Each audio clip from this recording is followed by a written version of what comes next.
Students, Orbit Smart School welcomes you. So आज हम start करते हैं your first chapter from beehive.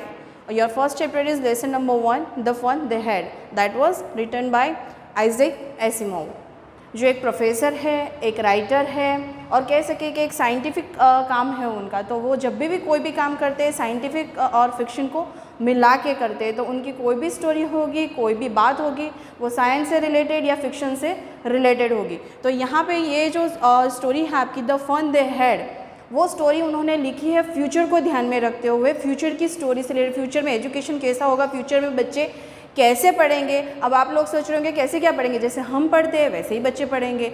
नहीं, अभी जैसे हम बुक्स लेके पढ़ते हैं वैसे नहीं बच्चे पढ़ेंगे, लेकिन फ्यूचर में बच्चे कैसे पढ़ेंगे, कंप्यूटर से, रोबोट से, या कह सके कि इंसानों से नहीं पढ़ेंगे। तो उसी से रिलेटेड ये स्टोरी उन्होंने लिखी है द फन दे हैड। तो चलो हम स्टार्ट करते हैं ये स्टोरी। ये स्टोरी जो है वो स्टार्ट होती है एक छोटी सी बच्ची से जिसका नाम है मार्जी। वो अपनी डायरी लिख रही होती है। डायरी में लिखती है कि आज टॉमी को एक पुरानी बुक मिली थी, जो उसका फ्रेंड है, उसका नाम जो है टॉमी। वो दोनों की बात हो रही है, दोनों फ्यूचर स्टूडेंट्स हैं। और मार्जी जो है वो अपनी डायरी में लिख रही होती है about their experiences to reading the books, क्योंकि उन्होंने कभी अपनी लाइफ में ये बुक, लिखी हुई बुक जो है वो दिखी नहीं हुई होती है। इसीलिए दोनों जो है वो एकदम शॉक हो जाते हैं कि ये बुक है और बुक में लिखे हुए वर्ड्स जो है वो अपनी जगह पे है, जगह से हिल भी नहीं रहे हैं और बुक्स अभी तक ऐसे के ऐसे हैं। तो आगे देखते हैं। मार्जी जो है वो 11 ईयर्स की है और टॉमी जो है वो उससे थोड़ा बड़ा है, 13 ईयर्स का। वो दोनों फ्यूचर स्कूल के स्टूडेंट्स हैं, जो वो दोनों जो है वो रोबोट्स यानी कि कंप्यूटर से पढ़ते थे।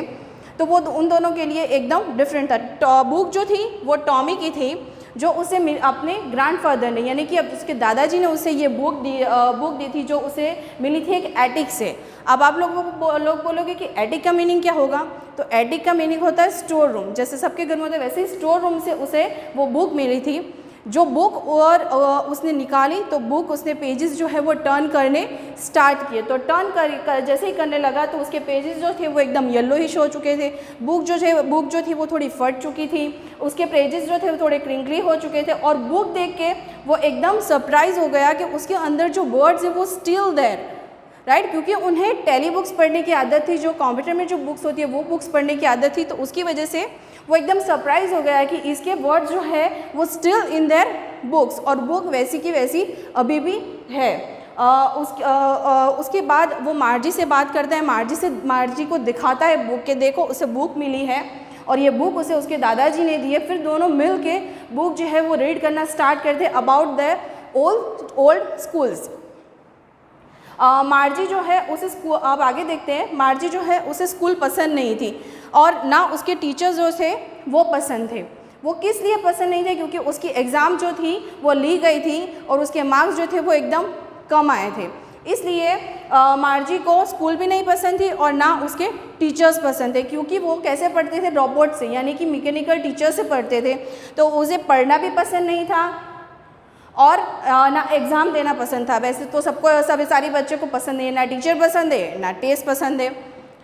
उसके बाद मार्जी की मदर, क्योंकि मार्जी के मार्क्स जो है वो कम आए थे, इसलिए उसकी मदर ने काउंटी इंस्पेक्टर को बुलाया था। अब आप लोग सोचोगे कि काउंटी इंस्पेक्टर कौन होगा, काउंटी इंस्पेक्टर किसे कहते हैं, जैसे हम आप लोगों के टीचर है वैसे ही उनके लिए काउंटी इंस्पेक्टर थे जो कंप्यूटर को या कह सके कि उनके मशीन को ठीक करने के लिए आते थे। उनको बुलाया गया क्योंकि मार्जी के टेस्ट में मार्क कम आए थे, ज्योग्राफी सब्जेक्ट में उसके मार्क कम आए थे, इसलिए मार्जी की मदर ने काउंटी इंस्पेक्टर को बुलाया था ताकि उसे पता चल सके कि मार्जी का परफॉर्मेंस क्यों कम हो रहा है या मार्क्स उसके क्यों कम आ रहे हैं। तो उसके बाद काउंटी इंस्पेक्टर जो है वो उसकी मार्जी की मदर को बोलता है कि उसमें मार्जी की कोई गलती नहीं है, ना मार्जी का परफॉर्मेंस बैड हुआ है, मार्जी ने परफॉर्मेंस बहुत अच्छे से किया है, लेकिन उसके जो मैकेनिकल रॉबोट कह सके या मैकेनिकल टीचर कह सके, उसी में ज्योग्राफी में जो सिस्टम में प्रॉब्लम आ गई थी। बिकॉज ऑफ दैट उसका परफॉर्मेंस जो है वो इतना ख़राब हो रहा है। अब मार्जी ये सोच रही थी जब काउंटी इंस्पेक्टर आए तब कि अच्छा हो अगर ये रोबोट मशीन यानी कि ये टीचर जो है उसको वो अब काउंटी इंस्पेक्टर 2-3 दिन के लिए लेके चले जाए ताकि उसे ना पढ़ना पड़े ना टेस्ट देना पड़े। लेकिन जब काउंटी इंस्पेक्टर ने ये बोला कि ये मशीन बराबर है कि मैंने ठीक कर दी, अब हो चुका है ठीक, तो ये यहीं पे रखेंगे और मार्जी को आगे पढ़ना भी पड़ेगा। ये सोचते सोचते मार्जी थोड़ा अपसेट भी हो गई। उसके बाद Tommy and Margie met again.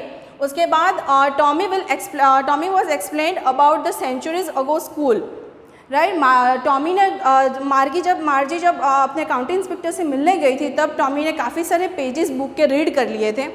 तो वो मार्जी जब वापस आई तब उसे एक्सप्लेन कर रहा था कि इस बुक में क्या क्या लिखा गया है या फिर क्या क्या है।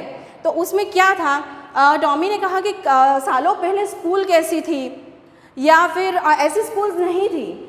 स्कूल के लिए अलग बिल्डिंग होते थे, वहाँ पे बच्चे जाते थे पढ़ने के लिए, सेम एज के बच्चे एक क्लास में बैठते थे और उनको डिफरेंट तरीके से पढ़ाया जाता था और उन्हें ह्यूमन टीचर पढ़ाते थे, नॉट लाइक अस कि उनकी तरह रोबोट या मशीन से नहीं पढ़ना होता था। और उसे मार्जी को वो एक्सप्लेन कर रहा था कि वह कैसे वहाँ पे स्कूल की एक अलग बिल्डिंग होती है जहाँ पे सारे बच्चे एक साथ पढ़ने के लिए जाते हैं और सेम एज ग्रुप के बच्चे अलग अलग सेम एज में बैठते हैं। लेकिन फिर मार्जी ये सोचती है कि मार्जी की मदर जो है वो उसे ये एक्सप्लेन करती थी ऑलवेज़ कि जैसे बच्चे की जैसी नीड होती है वैसे पढ़ाना चाहिए। तो उसे ये बात समझ में नहीं आ रही थी कि ये सारे बच्चे जो हैं वो एक साथ कैसे पढ़ते होंगे। लेकिन फिर टॉमी उसे बताता है कि वहाँ पे सेम एज के ग्रुप के बच्चों को एक स्टैंडर्ड में और सेम एज ग्रुप के बच्चों को अलग अलग तरह से बिठाया जाता है और अलग अलग तरह से पढ़ाया जाता है। तो दोनों थोड़े सरप्राइज़ भी हो गए, बुक देख के भी दोनों थोड़े सरप्राइज़ हो गए कि ऐसी कैसी बुक है कि मतलब इसके पेजेस थोड़े, और पढ़ने के बाद ये उसे फेंक ही देते होंगे, जबकि उनके पास कितनी सारी डेली बुक्स हैं जो लोग पढ़ के रीयूज़ भी कर सकते थे। लेकिन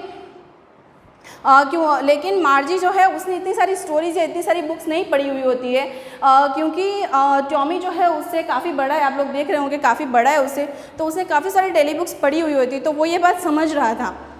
उसके बाद वो बात कर रहे थे मार्जी और टॉमी, वो बात कर रहे थे ह्यूमन टीचर के बारे में। मार्जी टॉमी से कह रही थी कि कोई ह्यूमन टीचर या कोई इंसान इतना कॉन्फिडेंट या इतना कैपेबल कैसे हो सकता है जिसके पास सारे सब्जेक्ट का नॉलेज हो, लेकिन फिर या फिर इतना स्मार्ट, इतना नॉलेजेबल हो जो किसी मशीन से भी ज़्यादा जानता हो।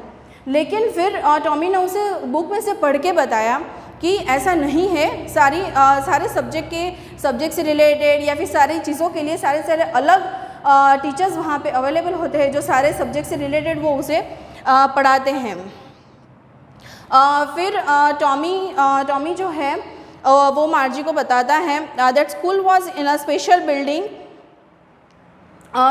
टॉमी जो है वो मार्जी को बताता है कि स्कूल जो है वो जैसे हमारे जैसे एक क्लास में एक रूम में होती है वैसे नहीं होती है, वहाँ पे एक अलग बिल्डिंग होती है जहाँ पे स्कूल्स होती है, सारे बच्चे गैदर होते हैं, ये सारी बातें चल रही थी। उसके बाद वो एक्सप्लेन कर ही रहा था टॉमी की अचानक से मार्जी की मदर आती है और उसे बोलते हैं that you have to come in your class. It means कि उसके क्लास का उसे पढ़ने का टाइम हो गया था, तो वो अपने क्लास के लिए चली गई।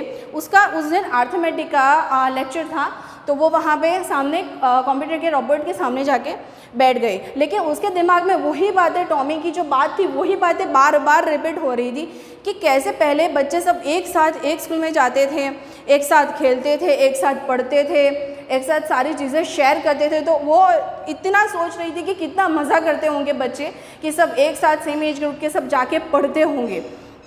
ये सारी बातें उसके दिमाग में चली रही थी। तभी रोबोट उसका मशीन, उसके मैकेनिकल टीचर जो थे वो उसे अर्थमेटिक एक्सप्लेन कर रहे थे। लेकिन मार्जी का ध्यान जो था वो टॉमी के पास जो बुक थी उसी में था, उसका बिल्कुल भी ध्यान नहीं था जो वो पढ़ा रहे थे, जो उसके मैकेनिकल टीचर उसे जो पढ़ाना चाहते थे उस पर बिल्कुल भी ध्यान नहीं था उसका।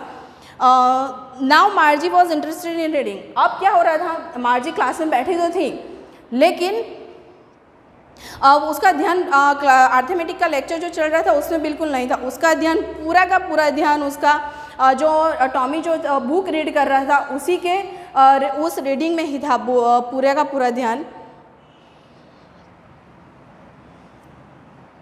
So here this is your first summary, first chapter summary, the fun they had.